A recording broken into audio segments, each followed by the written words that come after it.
just cycle through the other cool things over here. This one, or this one. We'll bring that up later. I want to talk about that one. All right. Let me see if I can do this. There we go. It is good to be here with you all.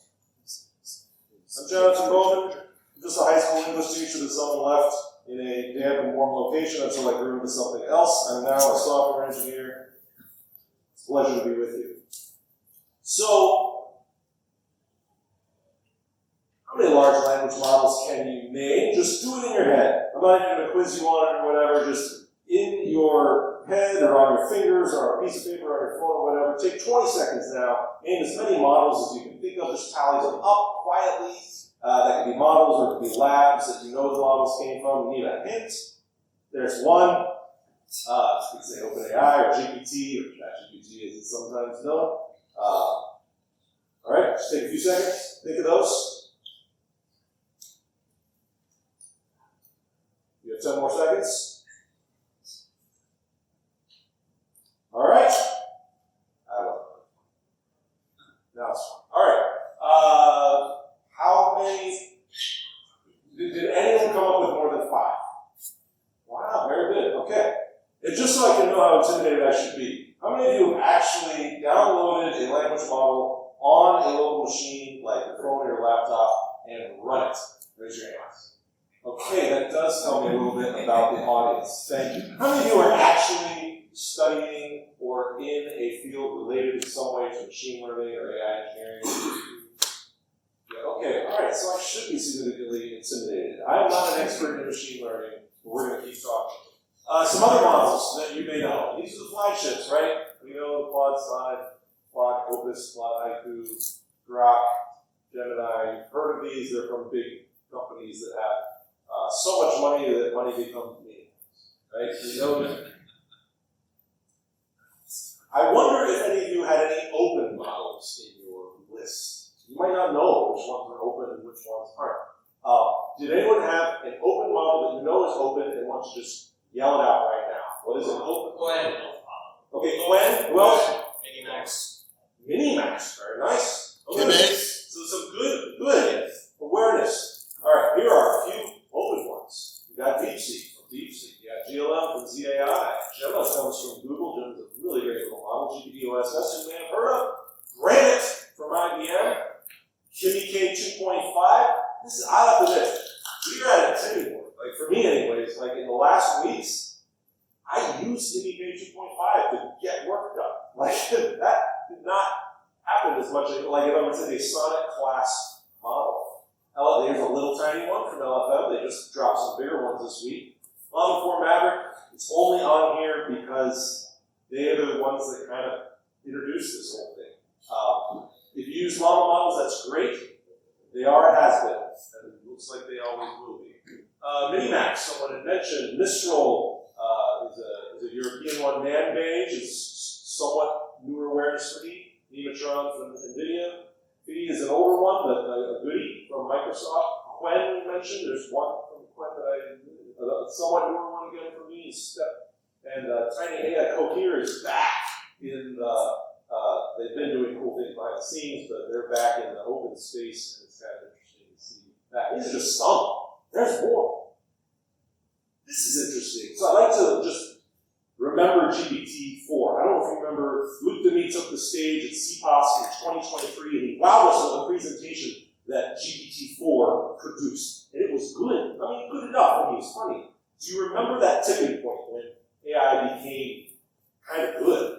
And I think that was, I would say that was GPT-4. Look how GPT-4, benchmarks are dumb, they're big liars, but they still make interesting conversation in presentations. So GPT-4, in terms of an intelligence index that artificial analysis, that's this website, aggregates all these benchmarks and stuff. So GPT-4 is here.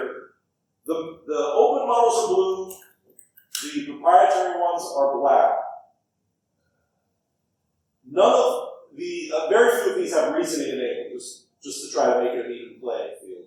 Minimax does, GPT-OSS does, Nematron does. But of the open models, some of these towards the right are actually self-hostable for any of us. Some towards the left are self-hostable if you want to buy a few NVIDIA B200s. Each B200 costs a minimum of $30,000, so you start doing the math. Okay, so yes, you can run QPK 2.5 on your own machine. Just buy 8 B200s, and you apply maybe 6. You can quantize it to get it done. All right. That sounds crazy, but there could be. I mean, some of your companies might actually really find that worth the cost to plunk down 6 figures to do that rather than be beholden to, So, and if you want to do that and you want to count this, I would love to watch you do that. So, there is a mid-range though, with a few $1,000s or even a few $100s, you can run a smaller model that isn't as capable as the larger ones, but isn't puny either. Today we're talking about these potentially overlapping qualities. If you want to self-host, then you need an open model. And you probably a pretty small model. But just because a model is open doesn't mean you can self-host it. Okay, just realistically. And just because a model is small doesn't mean it is small enough to run in any usable way on your hardware. But there are small open models that any of you can self-host, and there are probably applications and activities in which even those very small models are desirable. Why open, small, or local? It's ownable, you can control the model, it's studyable, you can inspect, understand, and trust, it's sustainable, usable apart from a big lab, if the lab will go under or bankrupt, and you still got your model. It's verifiable, shareable, portable. By verifiable, I mean you know when the model you downloaded is changing or not. And you don't have to second guess if the provider has nerfed it in some way or swapped it out on you, quantize it if the model you're talking to is even the model you're paying. You can also fine-tune it. I'm skeptical that fine-tuning is as easy or as useful as what some of us might think, but you can at least choose a model that fits your particular need, and there is a candy store of small models to choose from. That's Hugging Face. You can swap them in or out. There's benefits to being small. A small model can be fast. It can be purpose-built. For instance, a re-ranker. Huge models are great at taking a list of text and ranking which items in that list are most relevant to another text. But the best re-rankers are a small fraction of the size of the beginnings. And they're cheaper. Run better for this simple thing. The model running in my basement is expensive. Like, the electricity costs are expensive. I'm not sure, it's sort of a toss-up. But if I tune that video card to be just a little slower in a way that isn't going to bother me, I'm actually having a significant savings. So what happens when you combine small and open? You get the ability to run models locally. The most obvious benefit is privacy. You're working with sensitive information. But it's also fun, it's portable, and you don't even need the internet. Last week I decided it was high time that I finished a long-term task. We've been sitting there for years, migrating blog platforms. But the URLs didn't match. They didn't match in a way, like I couldn't do direct string because the URLs in one platform were totally different than the URLs in the other one. They were semantically matched. You could pick them out. And I was like, all right, it's just semantic matching. What am I asking LLM? So I tried it out. Claude Opus 4.5, gave it a 3-sentence prompt. It fixed it all up. And I was like, why did I need such a big model to do that? So I rewound. Miracles of version control. And I tried it with Quencoder 30D. That's 30 billion, way smaller. It took longer. It took a few more turns, but it got the same job done. And then I went even smaller. I went to Quencoder 30D hosted in my basement, which is really small. And that also could get the job done. And even Quen 3.4b, which is really small. I'll talk more about that one later. The point is, do I always need the largest model? Do you need the largest model to do the things? All right, how do we run models locally? Here's a few popular tools. I'm going to be opinionated just for the sake of presentation and entertainment. Llama's great for experimentation. Some people like their desktop apps. I don't generally feel the need to add another desktop app to my system, but people do love their LM Studio. It's a great way to get started. I think I did too. If you're more into open source, the last 3 are open source if you want to use it at work. Running models locally on your phone is kind of tricky, but it is possible. I've been impressed with Google Edge AI Gallery. It uses hardware acceleration on my Android phone. At least on my phone, though, the models have to be extremely small. But if you're doing it for real, like production. LLM is the big workhorse that, but SG Lang has also been on the scene for a couple of years as a good, well-trusted thing. I'm about to recommend Llama CPP for everything, but I will say in my testing, if you want raw tokens per second on Apple Silicon, take a look at MLX. It's a little faster than Llama CPP if you want to do that. Llama CPP does have metal support. That's MLX generate. There's also MLX serve, I believe. All right, Llama CPP is the one I recommend because it's the one that's at the core of most everything else. At the core of LM Studio, at the core of Llama CPP, and they've really revamped some user interface. You can just install it. It's best if you don't have a GPU. This is definitely the best tool. What's really cool is recently, once you download some models, you can just run Llama server and then you browse, and you don't have, I'm a command line junkie, you can probably tell that as the presentation goes on. You can just browse the local host and then chat away with it in a nice web interface, pick your models that you've downloaded. It's really pretty slick. This is my favorite model for just trying out. So if you've got a laptop, it's got 8 to 16 gigs of RAM, Qwen 3 4B instruct from July of 2025, and all those things matter. It's small enough to run on your laptop, if you don't have GPU, might even run on your phone. This was not its best moment, but it's not the best moment for any model I know of.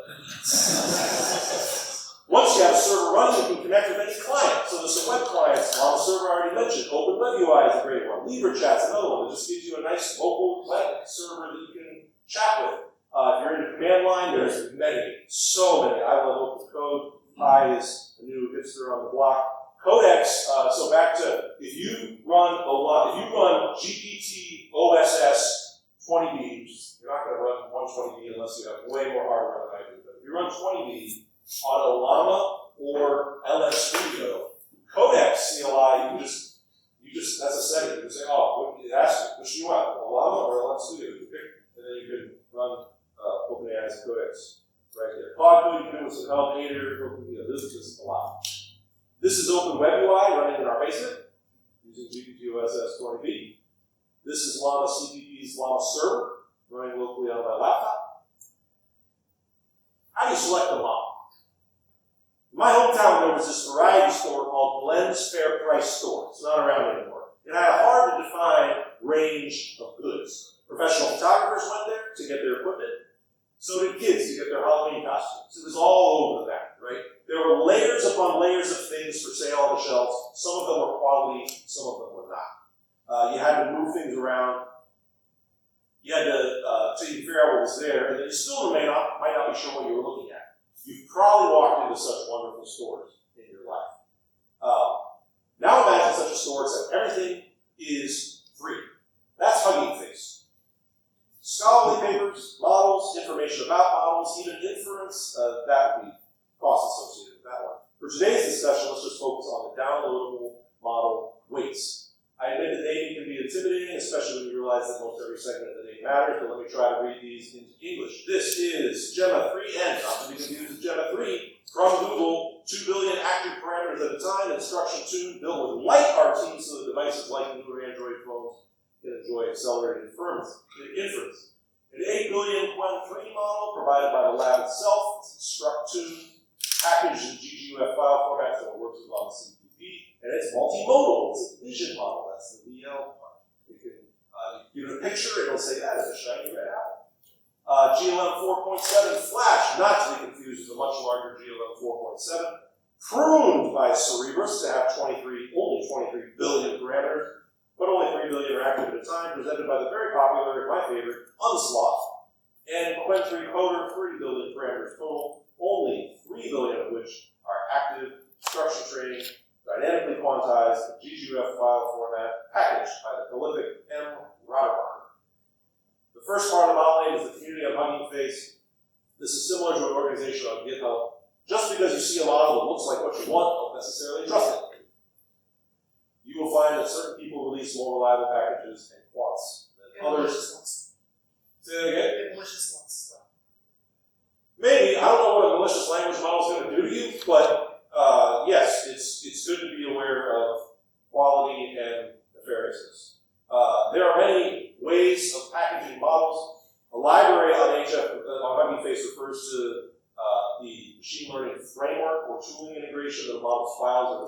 work with. So GGUF for Lava CPP, and LX if you're doing Apple Silicon, LightRT for Android. There's many more. There's also two models often denoted with instruct or IT. If you just get a base, the main thing here is don't download a base model and expect yourself to be happy with it. A base model knows how to do one thing, the next word. So it doesn't understand that your question is a question or your instructions are a command. It's just going to tell you what the next word is. If you want something that's tuned for instruction, but there's also thinking variants. It's also tuned for re-ranking, embedding, tool calling, other specific tasks. Parameters. How am I doing on time? All right. So learn weights and biases that define how the model processes language. So these are like the dials and switches that are tuned during training. Okay? Parameters is a key thing to understand because that is what changes the size, how much RAM you have matters. How likely is hello to be followed by world? So, to best understand that, let's build a tiny model right now. A tiny model, truly tiny model. Our model understands three tokens, A, B, and C. I put import torch at the top just for legitimacy. I wouldn't have needed to do that, but by using something from PyTorch, I look like I might know something about machine learning. So here we have the inference function, and here are the weights. These are the weights. This is what you're downloading when you download model weights. Each of these things is a parameter that can be tuned to indicate what token should follow what other token. Here's our user interface. It's a chatbot loop. It's simple. All right, let's tune our model to behave in useful ways. So just a reminder here of how machine learning works. That's it. You stir it up until you get the weights ready. Smarter people than me, I think, know how to do it. In our case, the weights are a matrix showing each token's relationship to every other token. So there's row that this is the row that predicts C, and I'm putting a weight on A and B so that if I can't remember the third letter, it'll tell me. Got it? So here on the row that predicts A, I'm going to say, okay, if there's an A and then there's an A, let's put more weight on those two A's. You'll see in the demo how that works. CA is where I put the weights to predict B, and so on. We stuck a couple different ones there. I'll show you how it works. Even short words and abbreviations are a struggle sometimes for me, so I made this small language model to remember the third letter of so many things. First, the general alphabet. So if I put an A, B, what comes next after? Oh, good. Okay. And then if I wanted to send a note, I want to blind copy someone's BC. Oh, BCC. If my car was broken down, I need to call that roadside assistance organization. Okay, good. And then if I wanted to ask if my battery had sufficient full cranking amps, and maybe I should just call a taxi if I could just spell it. What is the next letter? Oh, and maybe I should, that's it, sorry. British radio is C. Okay, there you have it. That is artificial general intelligence. You see how many different things.